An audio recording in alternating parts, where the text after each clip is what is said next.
Yo yo yo, spoiled boys and girls, dimanapun kalian berada. Hari ini saya akan mencoba merangkum alur film The Jacket tahun 2005. Mungkin dari kalian ada yang udah nonton, ada juga yang belum. Bagi yang belum, saya kasih peringatan ya, ini adalah full spoiler content. Udah siap? Langsung kita mulai aja ya. Oh iya, don't forget to like, share, and subscribe untuk mendapatkan video-video terupdate kayak gini ya. Check it out.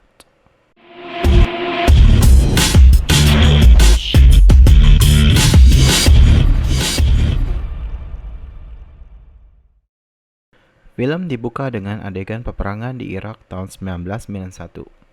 Di sini kita bisa melihat karakter utama kita bernama Jack Starks. Dia adalah seorang prajurit tentara Amerika. Suatu kali, Jack berniat membantu seorang anak Irak yang dianggap sebagai teroris. Ternyata, anak itu tiba-tiba mengeluarkan pistol dan menembak tepat di kepala Jack. Jack pun tersungkur. Awalnya Jack dianggap sudah meninggal, namun beruntungnya dia masih hidup dan disadari oleh petugas medis militer. Adegan berpindah ke Fairmont 12 kemudian, yang berarti tahun 1992. Di tengah perjalanan, Jack bertemu dengan sepasang ibu dan anak yang bernama Jean dan Jackie. Mereka mengalami mogok mobil dan terlihat Jean sepertinya sedang mabuk berat. Di saat Jack sedang mencoba memperbaiki mobilnya, Jackie melihat kalung prajurit atau yang biasa disebut dengan dog tag dan meminta kalung tersebut kepada Jack. Jack pun memberikannya dengan sangat senang hati. Mobil berhasil dihidupkan kembali. Jackie pun terlihat sangat senang, namun tak diduga reaksi Jean, ibunya Jackie, tiba-tiba mengusir Jack untuk segera menjauh dari Jackie dan Jack pun pergi. Dalam perjalanannya, Jack meminta tumpangan pada seorang pria, dan pria itu pun menyetujui untuk memberikan tumpangan pada Jack.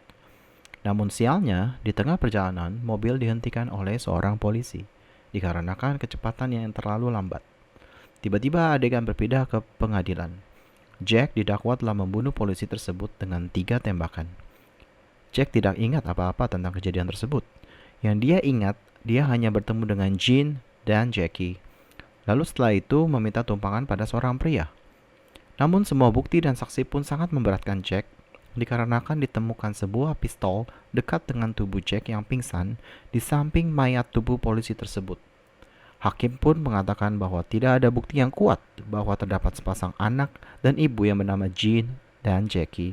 Akhirnya Jack diputuskan tidak bersalah dengan alasan kegilaan atau mengalami penyakit gangguan jiwa. Malamnya Jack segera dikirim ke rumah sakit jiwa bernama Alpine Grove. Di sana ia diperlakukan sangat kasar dan juga setiap malamnya diberikan obat penenang. Sampai suatu malam tiba-tiba ada 2 orang perawat masuk ke kamar Jack dan menyekapnya layaknya seperti adegan penculikan. Jack hanya bisa pasrah, mulutnya ditutup dan disuntikan obat oleh seorang perawat. Dia dibawa ke basement dan dimasukkan ke dalam jaket yang biasa untuk orang gila dan diletakkan di atas ranjang jenazah. Di sana terdapat dokter yang bernama Dr. Thomas. Tanpa ada penjelasan, tiba-tiba Jack dimasukkan ke dalam salah satu laci jenazah. Jack berteriak-teriak meronta-ronta dan meminta tolong untuk segera dikeluarkan dari situ. Bisa kalian bayangkan nggak berada di dalam ruangan yang sempit dan gelap ditambah nggak bisa bergerak di dalam laci tersebut. Di dalam laci tersebut, Jack mulai mendapatkan sensasi melihat masa lalunya. Kemungkinan besar efek dari obat yang disuntikan kepadanya tadi. Kurang lebih 3 jam Jack di dalam, dan akhirnya dia dikeluarkan. Dr. Thomas meminta perawat untuk segera membawa Jack ke atas dan dirawat seperti biasa. Keesokan paginya terdapat seorang pasien lain yang, kalau kita perhatikan, diperankan oleh Daniel Craig, yaitu aktor pemeran James Bond. Jadi kita sebut saja namanya James Bond ya. James Bond mencoba berkenalan dengan Jack dengan berbicara melantur dan tidak ada intinya. Jack terlihat sangat malas meladeninya. Sampai pembicaraan mereka diinterupsi oleh seorang dokter bernama Dr. Lawrenson.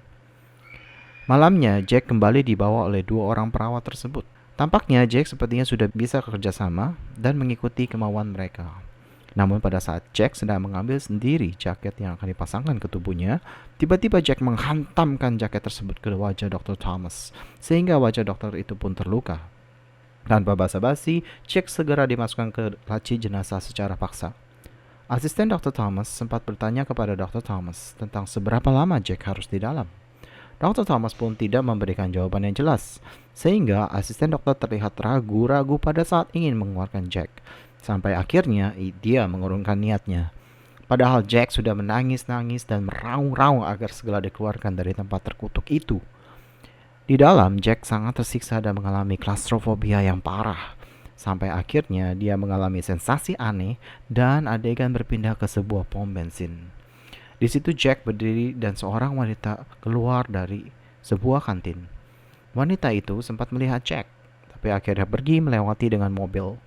Namun wanita itu menghentikannya dan kembali menghampiri Jack dengan menawarkan tumpangan. Jack awalnya menolak dan wanita tersebut bertanya pada Jack, dengan kondisinya saat ini, apakah Jack yakin tidak mau ikut dengannya? Jack pun setuju untuk ikut dengan wanita tersebut. Sesampainya di rumah wanita itu, Jack memutuskan untuk pergi, walaupun dia tidak tahu harus kemana. Wanita itu mengatakan pada Jack, jika Jack pergi, maka nanti ia akan mengalami rasa bersalah yang sangat mengganggu. Akhirnya Jack memutuskan untuk tetap tinggal. Selagi wanita itu mandi, Jack melihat-lihat ke dalam kulkas dan menemukan apakah ada sesuatu untuk bisa dimakan. Ternyata kulkasnya berisi makanan yang sudah basi dan dapat kita lihat bahwa kehidupan wanita itu sangat berantakan. Mulai dari pecandu rokok dan alkohol yang parah dan juga tidak pernah bisa mengurus dirinya sendiri. Di kulkas tersebut Jack juga menemukan sebuah batu bertuliskan petal yang berarti kelopak bunga. Jack pun mengembalikan batu tersebut kembali ke tempatnya. Seselesainya wanita itu mandi, dia sudah dijamu oleh Jack dengan burger dan sandwich yang sangat sederhana. Jack mengatakan bahwa makanan itu adalah hal terbaik yang dapat dia lakukan dari kulkas tersebut. Di tengah perbincangan, Jack sempat menanyakan tentang batu yang bertuliskan kata petal yang disimpan di freezer. Wanita itu terlihat agak marah dan mengatakan kepada Jack kalau itu mengintip tanpa izin.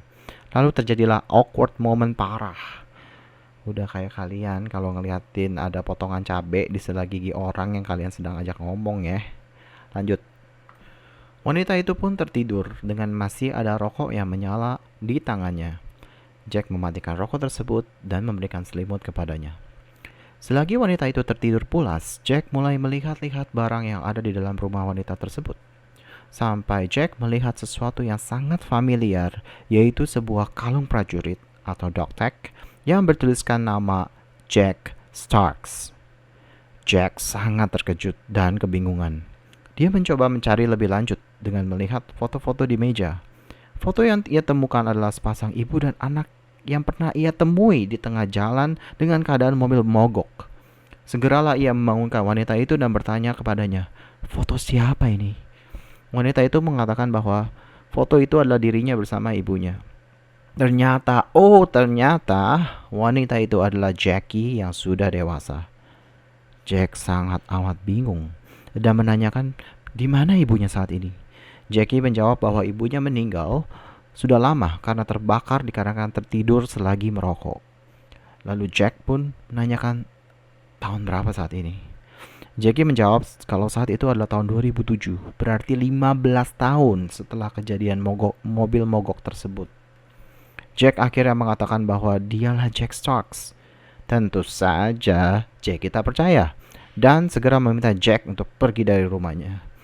Jack terus mencoba meyakinkan Jackie dengan mengatakan bahwa ibumu bernama Jean kan, dan dialah yang telah memberikan dog tag kepada Jackie 15 tahun yang lalu itu. Jackie bertambah kesal dan mengatakan tidak mungkin kamu adalah Jack, sebab Jack sudah mati. Seketika itu juga Jack terdiam dan tak percaya. Jackie menceritakan bahwa mayat Jack ditemukan di rumah sakit Alpine Grove tanggal 1 Januari tahun 1993.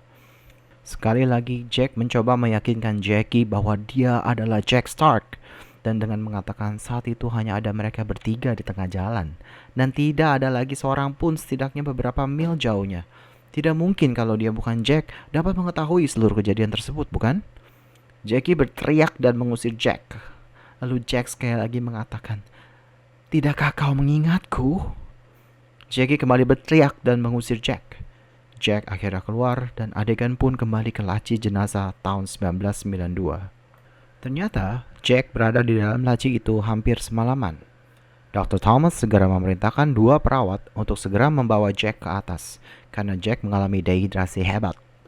Dia juga menyalahkan ini semua kepada asistennya. Asistennya beralasan karena dia tidak tahu kapan Jack harus dikeluarkan.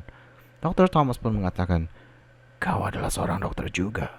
Aku tidak harus selalu perlu mengatakan semuanya kepadamu, kan?"